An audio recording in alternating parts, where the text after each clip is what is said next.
Hello guys, RPM Designs. I think it is a good idea to make a video about this, as why some people might have problems with stabilizing RAM at higher speeds, or getting crashes, reboots, and blah blah blah, and blaming everything, and didn't find a solution. Maybe they have the same problem I have, and yeah, the problems I have was I switched from AMD to Intel, and I'm running the 14700K CPU with Z790 Aorus Elite X Wi-Fi 7 motherboard and G-Skill 7200 megahertz mega transfers CL34 Hynix A die. And for the life of me, even XMP, nothing really seemed to be 100% stable. There was always some weird thing happening, and so I go like, why? Do I really have? Is my CPU really this bad? And I go like, what the fuck? And after weeks and weeks of training and knowing a little bit more and just trying different voltages, different this, different that, I finally managed to get it stable in this. And I know it's not very long, but you know, this is what this was stable. I had not issues with it yet. And then I tried the PCB destroyer. This is very hard. IMC and everything. And I tried multiple things, and finally I thought I am stable. I also tried VST, which can be seen here, I think. Somewhere there should be some kind of or I saved it somewhere else, I don't know. It's not like really important for now. Let me check.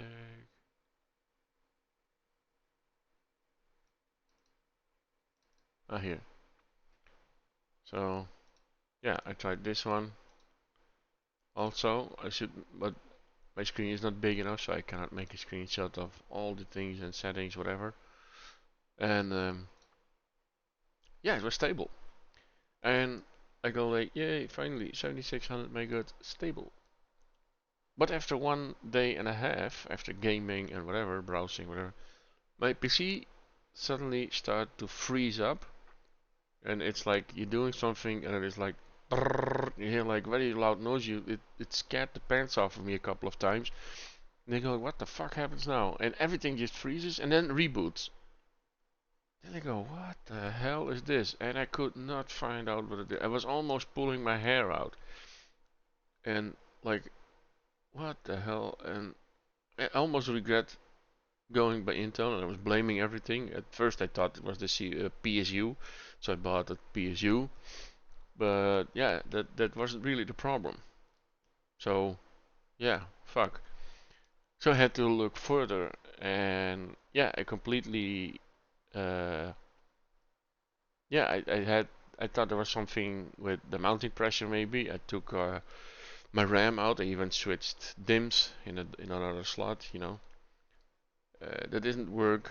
Remounted the cooler, didn't work. I thought mounting pressure, nothing really works. Nothing. Reset BIOS. I also get weird issues in BIOS, and everywhere weird. Everything was weird. Especially after reboot, because I think if the, you know, but I'm not gonna spoil it yet. But these are the issues I was having, and I was pulling my hair out. If I had any hair on my head, I would pull it out. Uh, but not anymore now. But anyway, uh, I have no hair on my head for different reasons now, if that was the case. But anyway, yeah, this was very, very, very, very, very frustrating, to the point where I would like to throw my system out of the window. Literally, it was like what the fuck? If this, you know, and overclocking is always like you have to be patient and everything, and I have a certain amount of patience, but sometimes you just run out. You know, it's like enough is enough. Tweaking for 2 weeks and having no results, and being stable in programs, and later crashing and this and that. It's not fun. It's not, you know. So then I was like, this is very strange, and I was thinking and thinking what the cause could be. Now, the thing I can think of is this is not memory related. This is not a stability issue. This has to be something hardware related. So I watched in Event Viewer, Windows Event Viewer, in log file, whatever. There's nothing there. Nothing at all. So I was really scratching my head and thinking and what the fuck? I almost dreamed about it. I almost got ramaritis, so to speak. And then I came to the conclusion that this might be a problem. Because I was reading on the internet, more people have problems with contact frames, especially with thermal grizzly. So I go, maybe there's a problem. And this is the contact frame I have. I don't know why this is upside down. This is better. And this is how I mounted it. I just, made pictures of it. This is the way how you should apply thermal paste. There is no need to spread all that bullshit. You know, it's if you put like this is a flat surface. Well, not 100% flat, but let's say this is this it's a flat surface. You put liquid whatever, and you put on a similar-ish surface on there. The pressure would spread it out. I mean, just put on a glass plate over it, and you see the spread. So there's no need to spread it, and that way it's even better because it goes to corners where it's really needed. And if you spread it manually, it really doesn't. But I don't think there's a huge difference. But for my understanding, and I was a mechanic before, this is makes sense, out of a technical thing. This just do this because the dies are here also. So CPU is literally here. The cores. Okay. This is also I made several pictures actually. Oh yeah, and this is how it spreads. See, this is like an an decent spread. You know. Make picture again. Or it's the same? No, it's not the same. So yeah. So the conclusion is that this cooler, this Liquid Freezer 2, 240 millimeter version I have, but they're all the same. The pumps are the same. Liquid Freezer 2, you have up to 420. Is that it's not compatible with this frame, with the Thermalright frame. And I was literally like, I stated before, pulling my hair out and thinking and getting angry, getting mad, and disbelief, whatever, every negative feeling I had about this shit. And I hated DDR5, hated everything, and to realize that it's actually a compatibility problem. Which is very strange to me because I saw several people using this frame, and I cannot really find anything on the internet about this. So that's why I think it's a good idea to make like a video about this. Because the thing what I did is finally I managed to get my RAM stable, but I had these crashes. So I ordered a new PSU because I thought it was a PSU issue. Yeah, it turned out it wasn't. So now I have a spare PSU I might sell. It's perfectly fine, so why not sell it? I went from 850 to 1000 watts. So, and I have individually braided sleeved cables now, so that's pretty cool actually. But it wasn't necessary really. Only for in the future if I want to buy like a new GPU, then it would be cool. But anyway, So yeah, it's extremely weird that there's nothing on there. And you will not even notice it. And I don't, at first, I don't even notice the temp difference. I don't get any lower temp. My temps are fine. And, so that should also ring a bell. And I tightened what I did was the contact frame, like putting more pressure on it, like tighten the screws more, a little bit more, not obviously not, like it always hand tight, use some sense. It's not like you put a drill on it, whatever. Oh, these are the cables I was talking about, by the way. I like these. I have the Seasonic Focus GX1000. It's an 80 plus gold certified, so it's fine. I mean, you don't need. The other one was platinum, but it really doesn't matter. It's all marketing.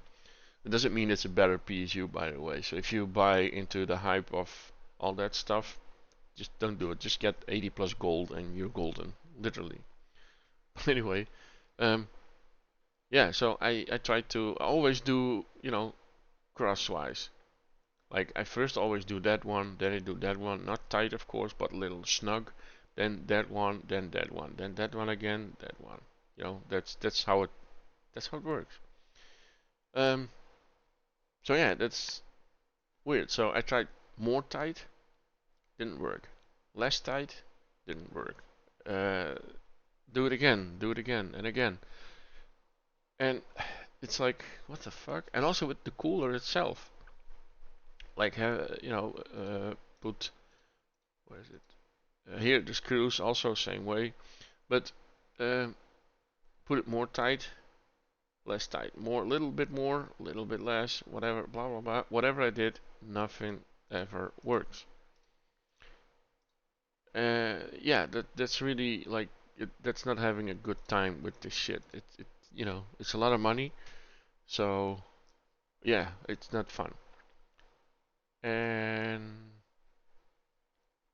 yeah, so I don't know, and that's what I discovered, and that's what I thought actually.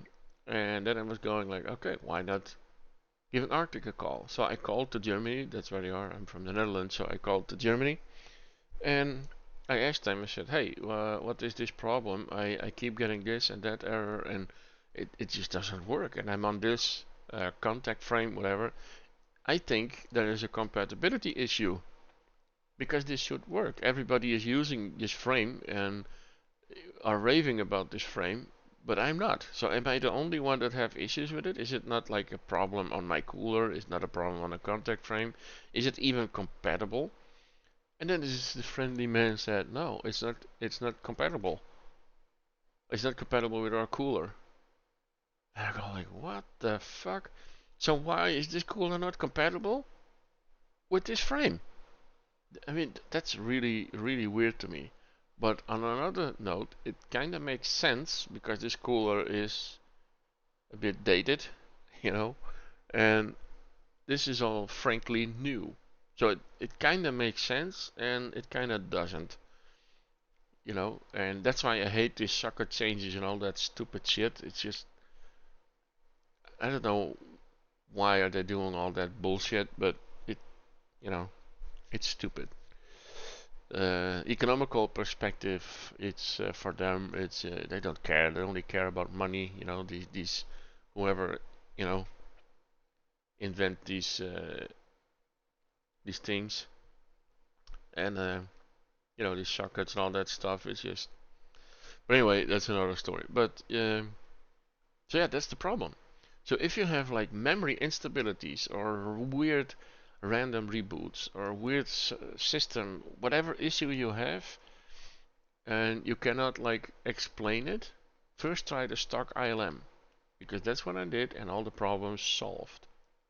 That's why I called Arctic in the first place because all the settings were exactly the same. The only thing I did yesterday, I just installed the bracket again, and after like 3 hours, brrr, and I got the system shut down and reboot, and everything went to hell.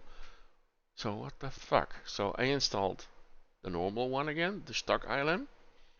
Again, more, you know, reapplying thermal paste. This is actually a bit much, to be honest. But anyway, and yeah, no issues anymore. Everything boots, everything works, everything is just absolutely handy dandy fine. So that's that's a big problem, because maybe there are a lot of people who have the same situation as me, the same cooler, the same mounting plate, and you go like, well, fucking hell, I can never, nothing is stable, nothing is working. They're pulling your hair out. They almost try to throw out the system out of the window, and I literally, I'm not joking, I was almost at that point from I had enough. After all that AMD trouble finally I had enough, and I just want to throw it away. I just want to throw it out of the window, and yeah, fuck it, because it's not fun. So yeah, this is the problem I had. I think if you have the same, I mean, you have the same problem because it's not compatible. This cooler is not compatible with this socket. I don't know for AMD, and frankly, I just don't care about AMD anymore. So just try this. This could be a savior, and that's why I like to help people. So that's why sometimes I make these videos. I'm not the best in the world to make this, and I'm a bit, I tend to ramble a lot about other stuff. But anyway, I think it's quite it's a good thing to mention this, and I also mentioned this to Arctic, like that, like make it like um, maybe it's a good idea to make it known that this is not compatible with your cooler, because I think there are more people with the same problem. And as a matter of fact, I know that there are, because I know this cooler is very, very good. Like, there's nothing. The cooling is good. I mean, it can keep up with my 14700K easily, which is very surprising. And yeah, the thing is just this contact frame is not compatible. So it might have to do with the height here. As you can see, the CPU sticks a bit out, and I don't know. And if you tighten it, it has to do. Maybe some, like, the height is not good. It's not. There's something you can do maybe to make it work, but I don't know. I haven't found any reason, and yeah, without measuring, I don't think there's a way. I mean, I can. Maybe it's too tight, maybe it's too low, so I can maybe put some washers in there, make it a little bit higher. But how high do these washers have to be? Like, for me, there's no way. There's no way to test all this. So I don't know. It's on somebody else to test this, who has proper measure equipment or something, or like the spare time or the sheer will to do it. Because I'm running out of will to test any more of this. You know, I need a little break from that stuff. I'm stable at 7600 megahertz now, and I'm perfectly fine with it. And I'm very happy with the result. Maybe I can get 7800 megahertz, but that's a little bit pushing it. Maybe, I don't know. I haven't tested it. Maybe I will. But as of now, I think I'm a bit. I'm good. I'm good. So yeah, that's about the memory thing, and yeah, this could be an issue if you're stable in everything and just it freezes, or it's not stable in programs, or it's just very erratic, as in like one day it's stable, the other day isn't. 1 hour it's stable. After that, you try again, it's not stable. Maybe it's an indication. Maybe that's a big maybe, because AM5 or AM5 DDR5 is still newish. It's not very new, but newish. And DDR4 had the same problem before, if not worse. So yeah, I hope you can use this, and as an advantage for you to understand why you might have problems. I'm not saying it is, and maybe. Oh yeah, and this is the correct frame though. I bought it from Amazon, and I heard and I know that Amazon sometimes is shipping like knockoffs, but this is the correct one. The box also is an indication of it's good. This is the right one. There's also thermal paste. Everything is in there. So this is the correct frame. It's only not compatible with this cooler, which is very well, not really strange, but you know, who gives a fuck. But yeah, that's it, guys, and yeah, hopefully it will work out for you too, and you yeah, reach higher memory speeds and less instability shits, and yeah, that's it. Alright, guys, well, thanks for watching. If you like what you see and if you like these kind of videos, please leave a thumbs up and follow me, and leave a comment below what you think of it. And if you also have these issues, just contact Arctic about if you have a different. No, that doesn't make any sense. But if maybe with another contact frame also, you can also always contact Arctic. They're very friendly. They're very nice people. I like them, and I will continue to buy their products because they're just very good and they're friendly. They're good and everything. So yeah. Well, thank you guys for watching. Leave a like and follow up, and yeah, thank you and goodbye.